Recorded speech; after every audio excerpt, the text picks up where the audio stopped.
you knew that there would be this plethora of choices to inspire you.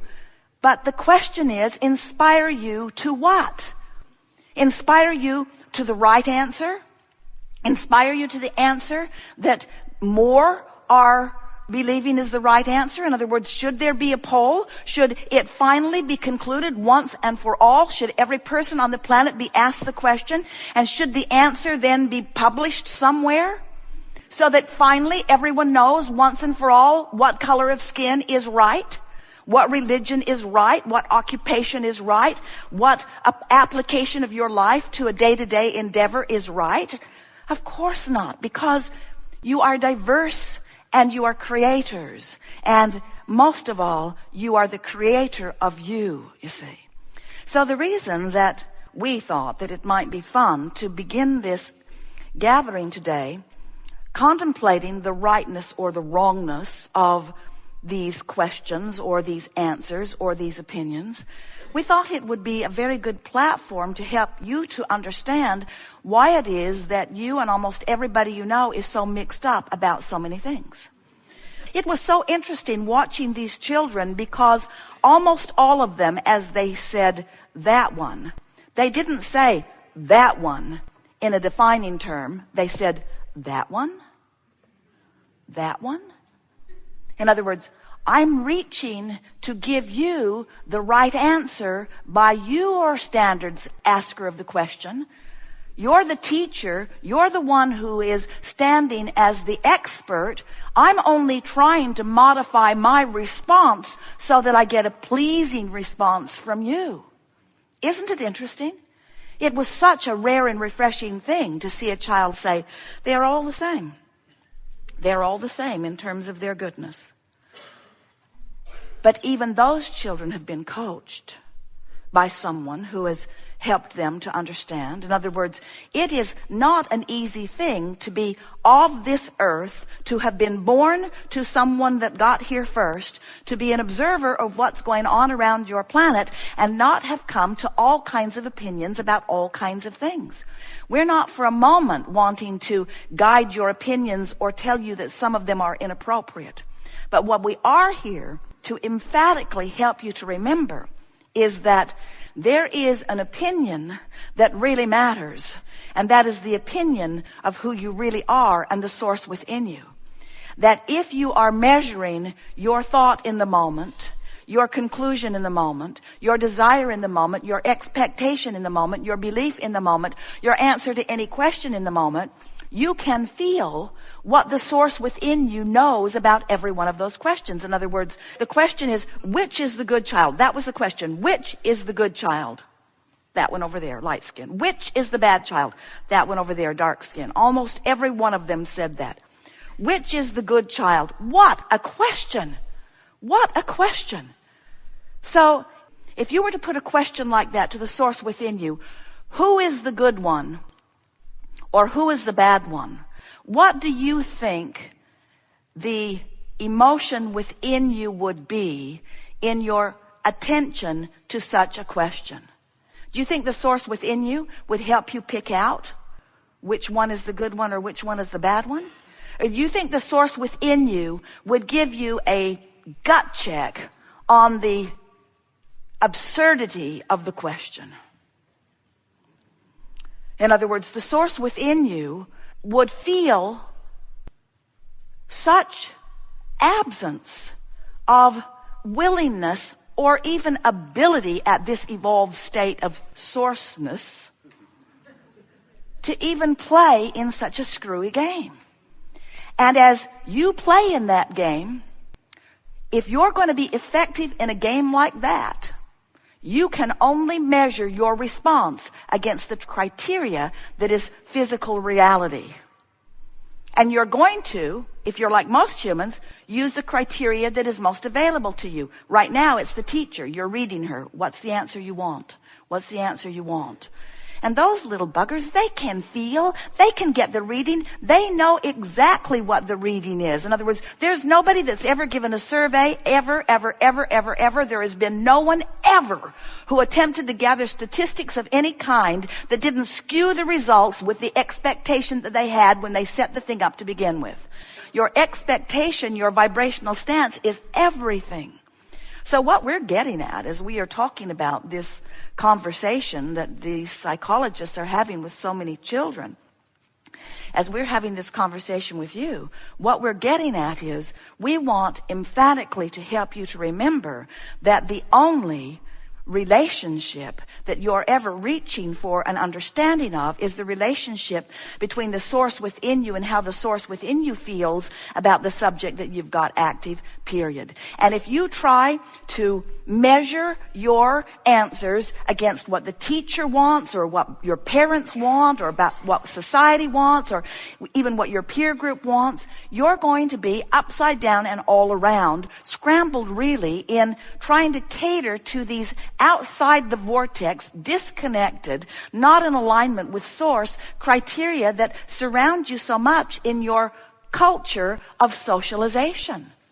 In a culture of socialization, the premise goes something like this. We're all in this together, and we could be a lot of trouble for each other if we don't control the behavior of each other significantly. That's really what the basis of socialization is. Because socialization sort of means, well, I'm surrounded with other people, and other people affect me. And what we want you to understand, the reason that that's such a flawed premise that doesn't serve you at all, is because the only thing that causes any effect to happen to you is the vibration that you've got going on. Now, we will agree with you that it's not an easy thing to live with people around you and not be having vibrational knee-jerk responses to what you're seeing. In other words, we know you've been trained. You've been trained by the first teacher who said, what's the right answer here? In other words, they make up their mind what the right answer is, and it's different when it's in addition. It's different when it's in some science that there is a right and a wrong answer. But most of what you are taught has nothing to do with those exacts at all. Even what is science and mathematical, there's more to the story than they're even contemplating in the moment of their question. So the right answer to every question that anybody ever puts to you like that is, there is no one answer to this question. And I refuse to pigeonhole myself to please you. That's the right answer. Now, almost no one's going to offer that because you are crowd pleasers. You're teacher pleasers, you're parent pleasers, you're lover pleasers, you're other people in traffic pleasers. And that's, or not. But, and all of that is all right unless you have given up your awareness of your relationship between your true guidance and you've replaced it with that bogus, moving around, fickle, invalid, always leading you into a place of less alignment.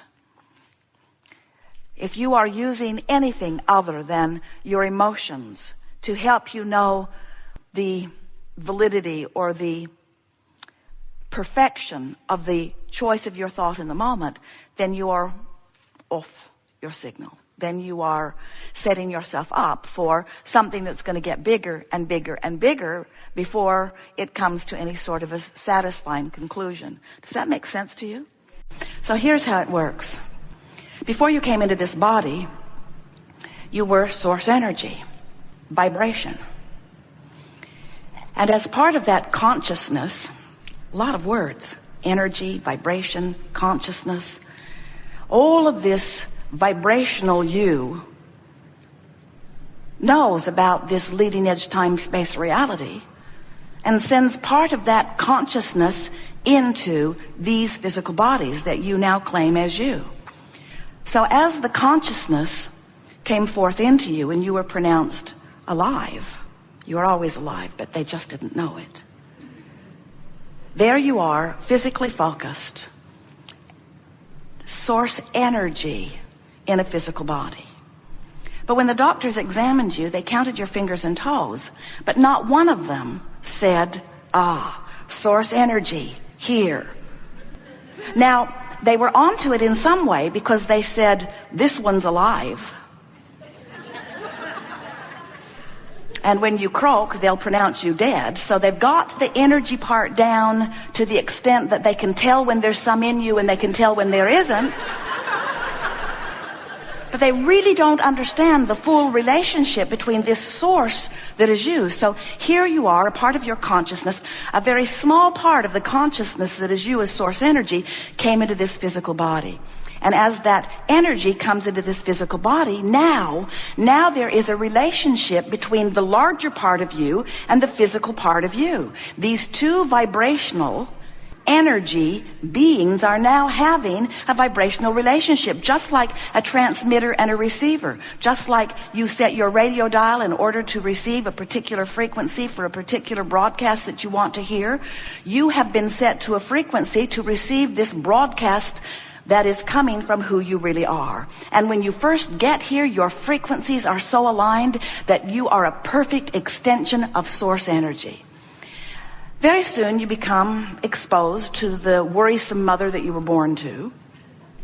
And you begin the process of being readied for life experience by your parents, who have long before you got here begun, in most cases, to focus upon the troublesome things of life. And they are determined to point every one of them out to you for the purpose of preparing you for guarding yourself against unwanted things.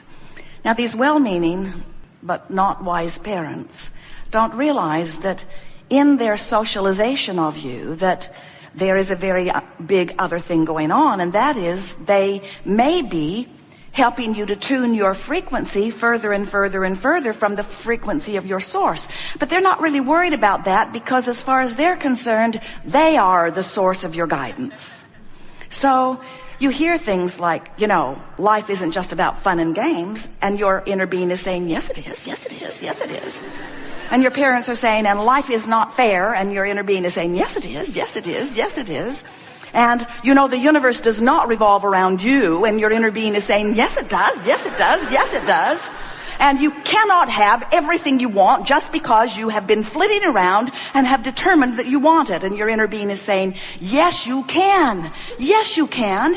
Yes, you can. You can be or do or have anything that you tune yourself to vibrationally.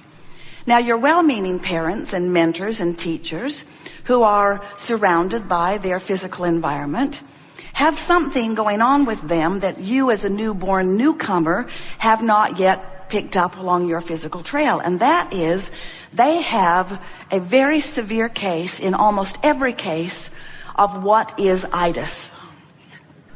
And what is itis is it's awareness of what is. It's infatuation with the physical details that surround you. It's a determination to just observe, inform, dissect, discover, inform, observe. And all of that is wonderful, because you came to do that. You came to sift through the variety in order to come to your own awareness of your own preferences and desires, in order to be a creator, in order to create more out of what is. But in the process of becoming so enamored with what is that you train yourself into what we sincerely and emphatically want to convey to you all here today is a past tense environment. And what we mean by that is, we'll just say it plain out. When you're looking at what is, you're looking at old news. Now that's sort of hard to hear when you say, Abraham, how much more current can we be than now? And we say, way more current, because now is that lagging manifestation that is way behind where the larger part of you is as a result of what you've been living here. Now, did we get your attention with that? Do you understand what we mean? We wrote a book a few years ago and gave it the best title ever, Ask and It Is Given. And this is exactly what that story is about. When contrast causes you to ask, Vibrationally speaking, it is given immediately, and the larger part of you becomes it. In other words, what we just said to you is the vibrational aspect that you know as you may be sick and may be feeling lousy or may not have enough money and may be lonely, it may be having all of those negative experiences, but the non-physical source energy part of you that has just expanded because of the